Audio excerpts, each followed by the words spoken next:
Hi everyone, I'm going to do a quick run through of all the planners I used for 2022 and explain what worked and what didn't work. So in 2022, I used my everyday carry wallet again. This is the Starbucks Reserve Roastery Tokyo Travelers Company Passport Notebook. Say that 10 times. I've had this one for a couple of years now, I think. I know I've been carrying this style since around 2019, and I was really glad I did because it ended up being really handy during COVID. Because when I put it together, I made sure to also have a pen attached with my book. So anytime I'm out at a restaurant or I'm at the doctor's office, I need to sign something, I always use my own pen.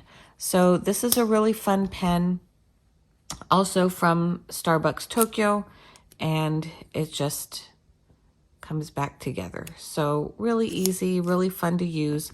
But the planner portion of this, I don't use as much.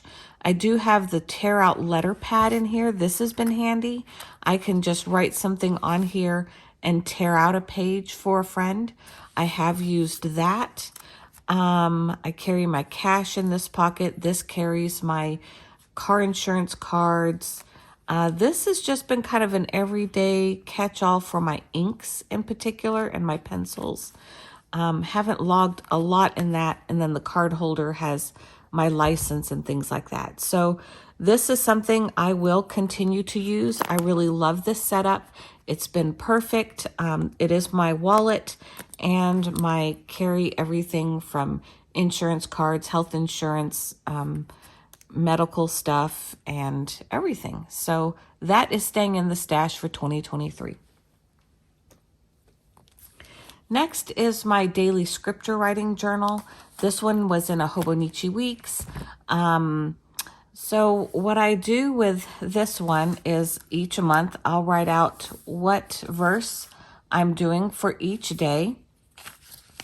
And then I'll actually write out the verse and then maybe any research notes that I had to go along with it. Now, as the year progressed, the images didn't continue as much. It ended up just being writing them in and then maybe some overflow onto the next area. But now that I'm watching a daily program to go along with the verses, I have more notes that I want to include. So I am changing my setup for 2023. I've been using this type of setup since 2020, and I really loved it. So I'm actually going to a larger format for 2023. So I'll show that in my next video. This is the notebook that I've just been using for everyday office notes. It was actually, I've already transferred it into this one for this year. I'm using a Hobonichi Notes in it. I go through about 2 of these a year, but this one I'm only about a quarter of a way through it. I had already finished one book and started into another in 2022. So I just transferred it into my cover for 2023. It's just a handy little thing to jot certain meeting notes in at work. So it stays on my desk.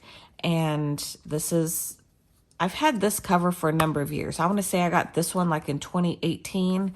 And then I just changed the clear cover on cover from time to time. So this was actually the second year that I used this particular cover. All I did was change the cover on cover to this one. Okay, now for a major flop. This is my Day Free Hobonichi 2022. As you can see, it did not get off to a start at all last year. Kind of sad, I know. But I'll be honest, the main reason why I ordered this book were these little cartoons. Let me flip through these real quick. They are adorable.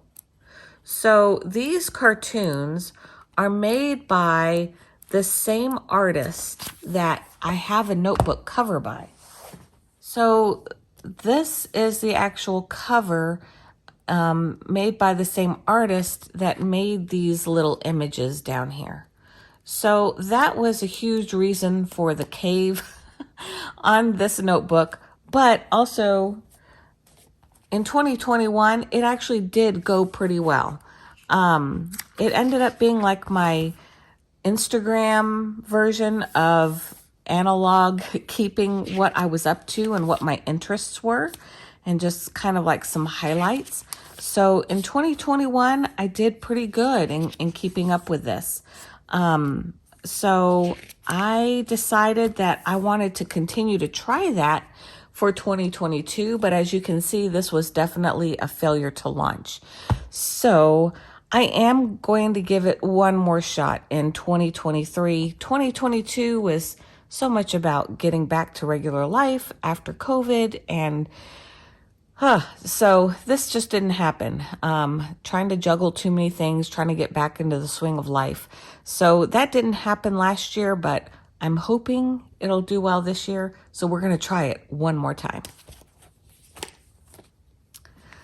Something I have been keeping for years now. I don't remember the first video I did on one, but it was Astology. I want to say it was 2018. I started with these A5 size books. I've always kept a notebook for my Sunday meetings and for my weekly Bible reading.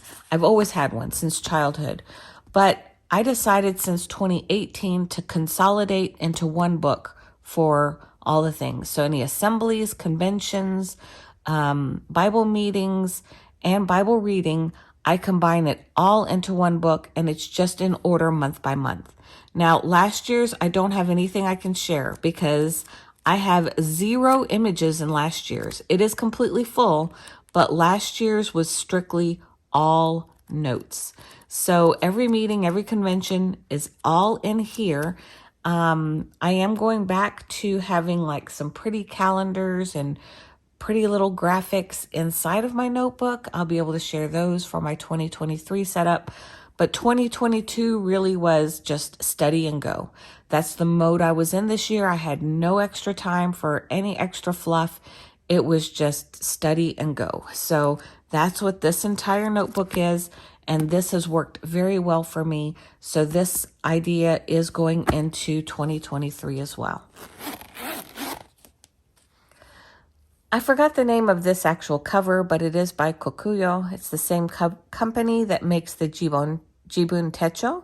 This one is in an A5. The nice thing about this system, I think it's called something like Systematic or something like that.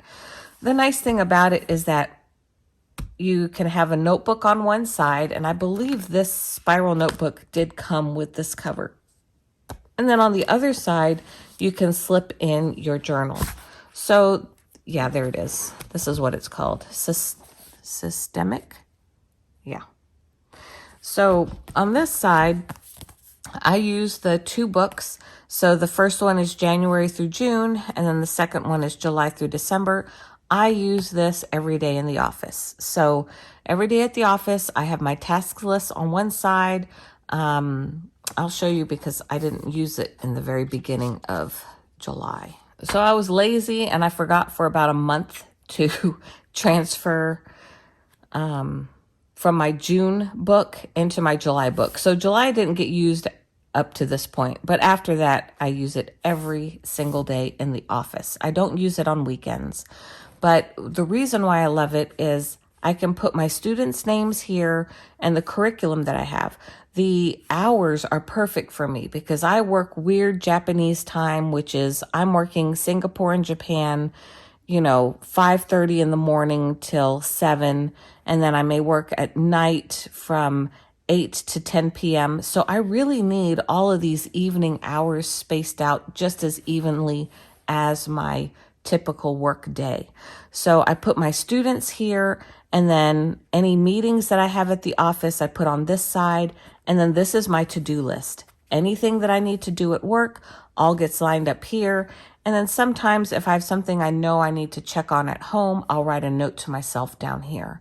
So this is really great. If you haven't used the Jibun Techo Days, as far as time blocking, this is a great planner for time blocking and time management. This is my 3rd or 4th year using it. and I absolutely love it. It's the first planner I go and rebuy every year. As soon as I see it go up, I go order my set for the year because this has been really so good for me to get all my tasks done.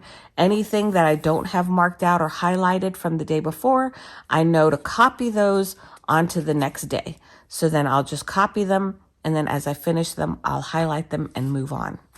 So that's how I use this one. 1, 2.